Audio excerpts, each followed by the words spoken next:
Hingga pertemuan terakhir kita sudah merangkum fungsi-fungsi grand partisi dari grand assembly baik semi-klasik maupun boson maupun fermion, dan kita sudah dapat bentuk yang cukup sederhana untuk kita terapkan untuk menjelaskan sejumlah persoalan-persoalan fisika yang ada di sekitar, baik yang bersifat mikroskopi maupun yang bersifat makroskopi hingga alam semesta.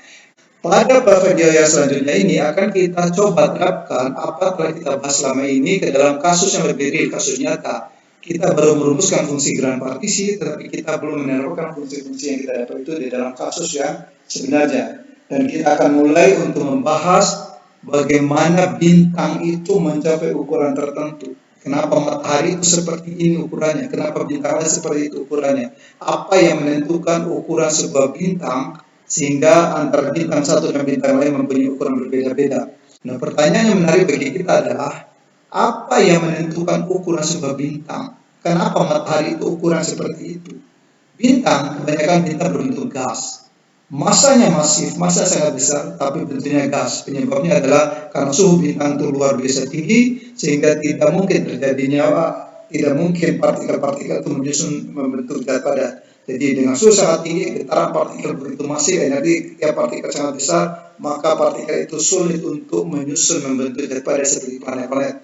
Planet-planet termasuk kita tempat ini suhunya rendah, maka pada suhu ini partikel-partikel penyusun planet bisa membentuk fase padatan. Sedangkan pada bintang suhunya itu jutaan Celcius atau jutaan Kelvin, maka energi yang dimiliki oleh partikel-partikel sangat besar, maka sulit bagi partikel untuk menyusun menyatu membentuk zat padat. Pertanyaan yang berikutnya adalah kenapa bintang itu ukuran seperti itu? Kenapa matahari ukuran seperti ada saat ini? Kenapa bintang lain ukuran yang berbeda? Apa yang menentukan ukuran bintang itu? Nah, kita coba lihat data berikut ini. Kalau kita lihat matahari kita itu memiliki suhu permukaan sekitar 5.772 Kelvin. Itu suhu permukaan matahari, sehingga matahari tampak berwarna kuning. Karena suhu warna sebuah benda yang memiliki suhu tinggi itu ditentukan oleh suhunya, yang ditentukan oleh rumus Fermi-Sarabin. Kemudian kalau kita lihat suhu teras matahari, itu data suhu teras matahari sekitar 15 juta Kelvin. Suhu yang tinggi tersebut diperlukan untuk terjadinya reaksi fusi hidrogen membentuk helium untuk menghasilkan energi. Jadi energi dari bintang itu dihasilkan oleh reaksi fusi yang terjadi di pusat bintang. Suhunya harus dalam jutaan Kelvin. Jari-jari matahari adalah 696.342.000 km. Itu suatu jari-jari sangat besar, sedangkan jari-jari bumi kita hanya 6.400 km. Jadi sangat jauh dibanding dengan jari-jari bumi kita. Kemudian massa jenis matahari rata-rata adalah 1.410 kg per meter 3. Ini adalah ukuran matahari, bintang yang terdekat dengan kita, bintang yang bisa kita lihat tiap hari, yang terbit di pagi hari dan terbenam di malam hari. Kemudian kita bandingkan dengan bintang lain. Contohnya ada bintang yang sangat besar raksasa merah nama Betelgeuse. Betelgeuse ini suhu permukaannya 3.500 Kelvin. Karena suhunya lebih rendah maka warnanya menjadi merah, maka disebut bintang merah. Suhu teras bintang ini kurang dari sekitar 100.000 Kelvin, sangat rendah karena diduga bahwa dalam bintang ini reaksi nuklir itu hampir habis atau sudah habis. Jadi ini adalah suhu rata-rata dari bintang raksasa merah namanya Red Giant Star.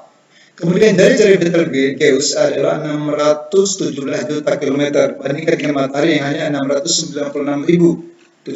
Ini adalah 600 juta.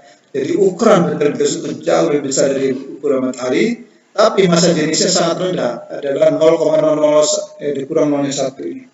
0,00 kurang 0,1, 0,000412 kg per meter 3. Kemudian lokasinya pada konstelasi Orion, kemudian jarak bintang ini ke tata surya kita sekitar 700 tahun cahaya. Jadi cahaya dari bintang itu baru mencapai bumi atau baru mencapai tata surya kita setelah melewati perjalanan selama 700 tahun. Betapa besarnya bintang ini kalau kita banding dengan ini lokasi-lokasi bintang Betelgeuse di Orion, ada Gemini, ini Orion, adanya di sini lokasinya dalam konstelasi itu. Betapa besar ukurannya kita banding. Ini adalah Betelgeuse, ini bintang Antares, Aldebaran, Rigel. Ini matahari kita hanya satu titik, hanya titik kecil dibandingkan Betelgeuse yang begitu besar. Ukuran Betelgeuse itu sekitar 800 kali ukuran matahari. Jadi ini diameter ini sekitar 800 kali diameter ini. Jadi jelas di sini bahwa matahari itu bukanlah bintang yang besar, tapi bintang yang kecil di alam semesta. Tetapi dibanding dengan planet-planet yang kita tempati, matahari itu sangat besar. Jadi begitu besarnya alam semesta ini, bahwa apa yang kita lihat di sekitar kita ternyata masih titik-titik kecil.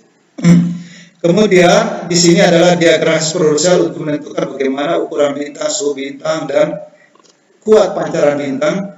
Nah, diagram ini setara dengan tabel periodik dalam kimia. Ini diagram astronomi yang fungsinya mirip dengan tabel periodik dalam pelajaran kimia. Kenapa ukuran bintang seperti saat ini? Nah, ukuran bintang kita itu mencapai ukuran kestabilan sebenarnya muncul akibat kompetisi antara gravitasi yang cenderung menarik materi-materi menyusut ke arah pusat bintang dan radiasi. Jadi radiasi adalah cahaya yang dihasilkan di teras bintang akibat reaksi nuklir yang terpancar keluar. Radiasi itu membawa momentum. Karena membawa momentum maka menghasilkan gaya. Nah, coba lihat sini. Dari percobaan Compton bahwa radiasi itu ternyata gelombang elektromagnetik atau radiasi itu memiliki momentum H/E/c. Ini pembuktian pertama bahwa radiasi membawa momentum. Nah, ketika membawa momentum dan menabrak suatu benda lain, maka dihasilkan gaya. Gaya itu membuat benda yang ditabrak akan keluar. Nah, di dalam teras bintang terjadi reaksi fusi nuklir dan salah satu produk adalah radiasi dari pusat bintang ke arah luar.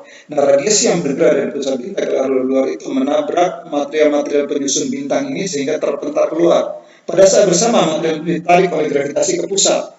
Nah, kompetisi antara dorongan radiasi dan tarikan gravitasi itulah yang menentukan ukuran bintang saat itu. Nah, jadi kita lihat sini foton dihasilkan dari reaksi di pusat, reaksi fusi dipancar ke arah luar. Bintang akan meninggalkan bintang, kemudian foton itu menabrak material penyusun bintang, material penyusun bintang yang dilewatinya selama keluar ke arah bintang, dan karena ditabrak maka muncul gaya ke arah luar. Nah, pada saat bersama gravitasi menarik partikel itu ke arah dalam, maka terjadilah suatu kompetisi. Nah, ketika itu stabil sama kuat, maka itulah ukuran bintang yang stabil. Oke. Nah, kemudian kita tahu bahwa foton itu adalah boson. Foton adalah boson, jadi foton itu adalah boson. Karena foton adalah boson, maka kita harus menjelaskan radiasi oleh foton itu sebagai ensemble assembly boson. Oleh karena itu kita akan membahas fenomena tekanan radiasi oleh foton itu dalam konteks assembly grand canonic boson. Kenapa grand canonic? Karena jumlah foton di dalam bintang itu bisa berubah-ubah. Foton bisa diserap, bisa hilang, bisa dihasilkan. Jadi jumlah foton di dalam bintang bisa berubah sama dengan berarti jumlah partikel di dalam bintang itu berubah, maka kita pakai grand canonic. Kita pakai grand canonic karena jumlahnya bisa berubah. Dan karena foton itu adalah boson, maka kita pakai fungsi grand canonic boson untuk menentukan tekanan radiasi yang dihasilkan oleh foton. Kemudian tekanan itu berkompetisi dengan gravitasi, maka lahirlah ukuran bintang yang stabil. Dan kita akan prediksi berapa ukuran kestabilan bintang dikaitkan dengan suhu dan besaran-besaran lain mulai dengan video yang selanjutnya.